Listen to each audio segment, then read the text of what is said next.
yeah, thank you so much for being a part of this journey.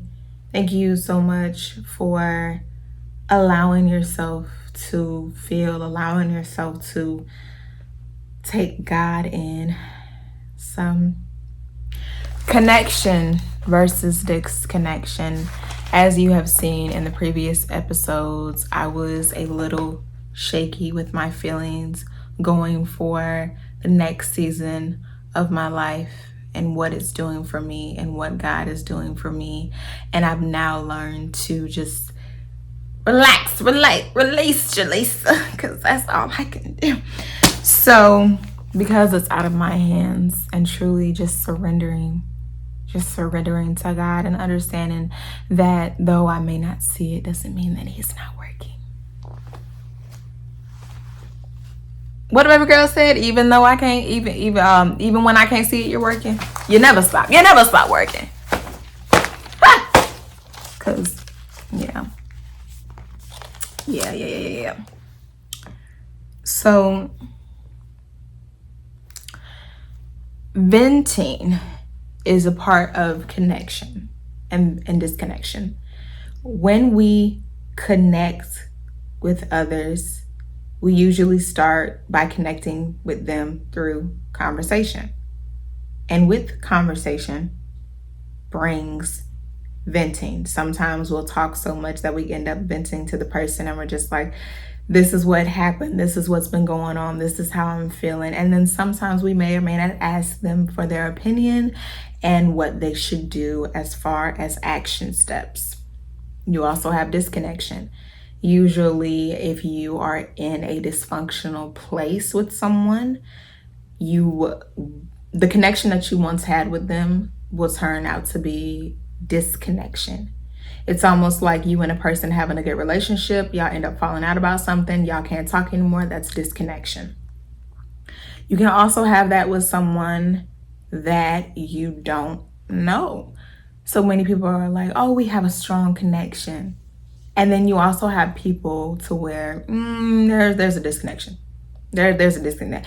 Like, I'll walk up to them and the bars won't even, I don't see LTE nowhere in my signal. The cell towers are extremely low. And when it comes to the connection versus the disconnection, I want to let y'all know how important it is to understand the difference and how to identify them. Now, I'm going to use myself as an example.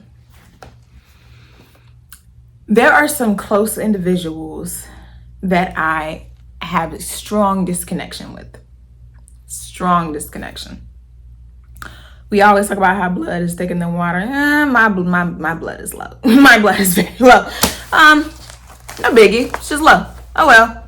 Hey, sometimes we need a blood transfusion. Okay, that's it. That's all. Nothing I can do about it. Anywho, and there are some times when we want to vent where we could legit post out of feelings. But do you understand that you cannot post everything that you feel? And I thank God so much for the Holy Spirit, because the Holy Spirit will convict you and will show up and show out right in the moment where you feel like you need to show your tail and show out. Like, no ma'am, no sir. That is not what we're doing. You need to look at the situation like this, because this is precisely what it is. And you're looking at it from a lens that's dirty instead of looking at it from a lens that's clear. And then what the Holy Spirit will do is sit with you until you stop being selfless. And I came to the conclusion, I said, well, you can record it, but don't post it. And I told somebody this a long time ago. I said, sometimes you just need it. You know how we always, I say that when it comes to people venting to others, sometimes they just need a good talking to. They don't need you to talk back at them. They don't need an opinion. They don't need commentary. They don't need none of that. They just need a good talking to, because a lot of the stuff that people tell you, they literally have just been holding it in and they want to get it out. And that's the cause and the need for venting and conversation. So when it happens, people feel more free. People feel more at peace. People feel like a weight has been lifted off their shoulders because somebody finally understands me. Yet there have been so many times where people have vented to me and I've just let them talk because that's literally all that they needed. They don't need my commentary. They just need to talk. And I know because there are some times where I just want to talk. And sometimes people just like to hear themselves talk because it helps them process their feelings. If they do it by themselves, but they do it in front of somebody, it's a different story. It's almost like as a performer, as much as you practice it by yourself, by the time you get in front of somebody and y'all have to have, different feelings, different views, different vibes, y'all end up forgetting. You end up forgetting your lines because it's like, what? So it's important to go over it with somebody else so that way when you get in front of the actual person that you're supposed to be in front of, you are able to execute that scene. And when it comes to, matter of fact, you were able to execute that scene because by the time you get in front of them, y'all have already established a connection that you built personally. So it's like, okay, I can work with anybody. That's just me. If you can't, that's on you. It's your disconnection, okay? You have disconnection by default, okay? I have connection by default, okay? But I also choose to be connected.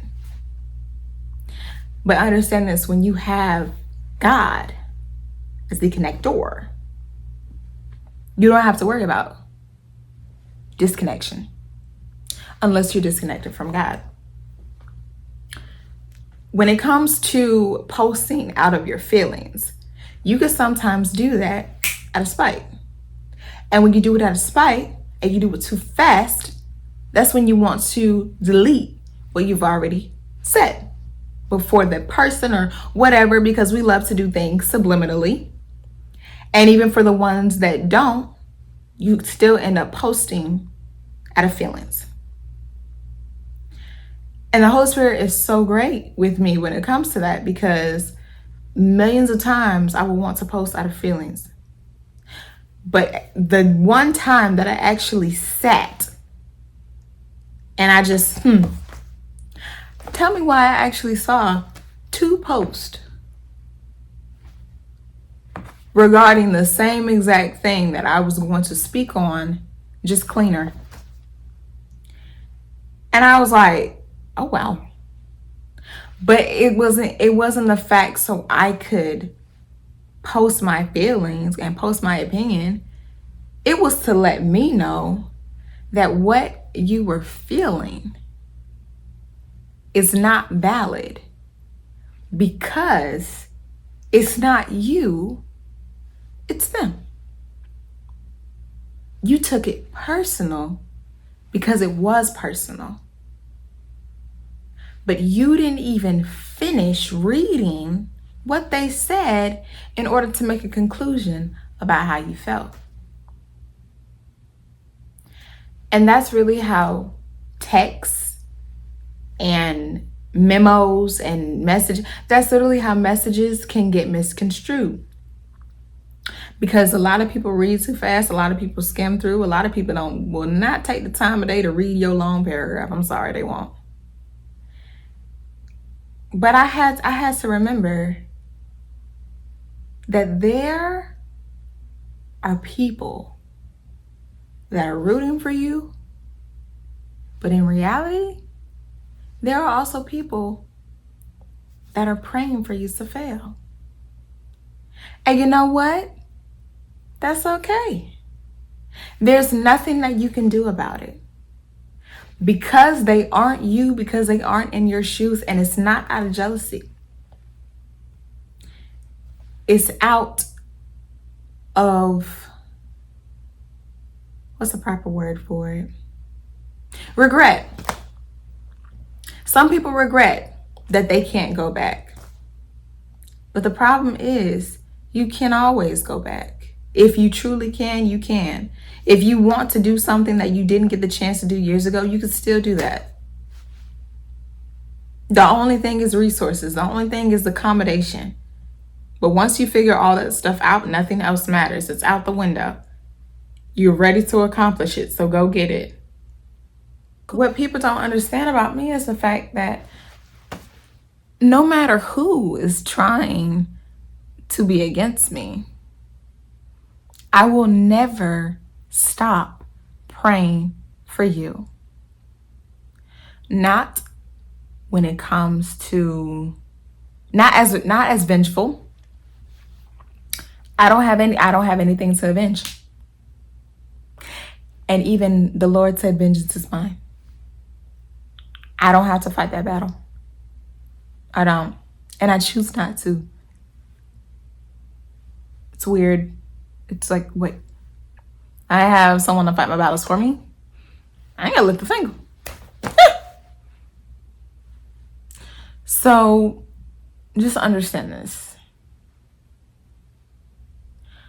Whenever you have that connection with God, you never have to worry about having this connection with somebody else.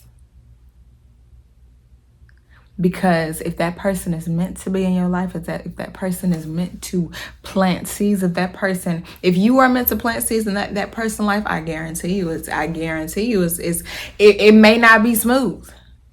Because usually when we're only there to plant a seeds, we overstep our welcome.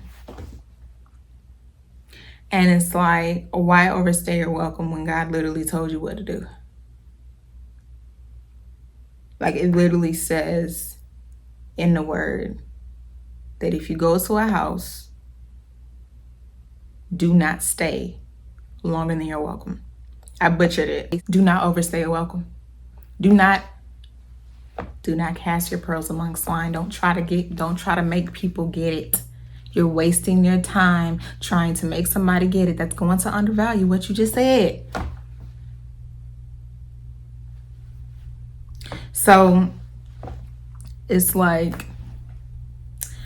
so many people are going to feel the way that they feel, but it has nothing to do with you.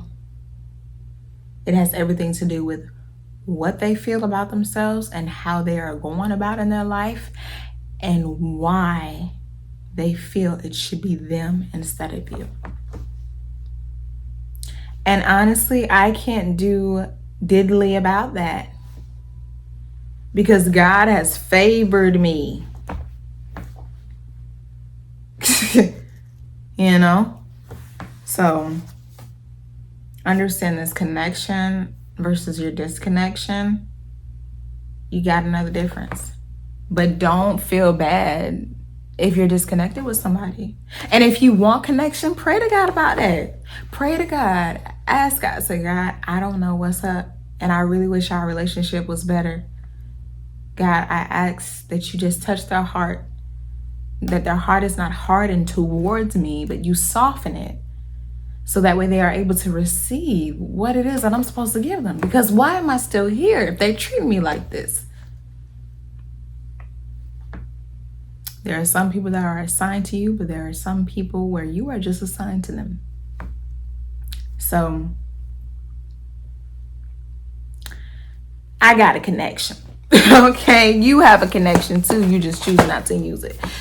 But thank you all so much for joining. I'm really glad that you could be here. Hopefully, I said something that clicked. And yeah, love like Jesus.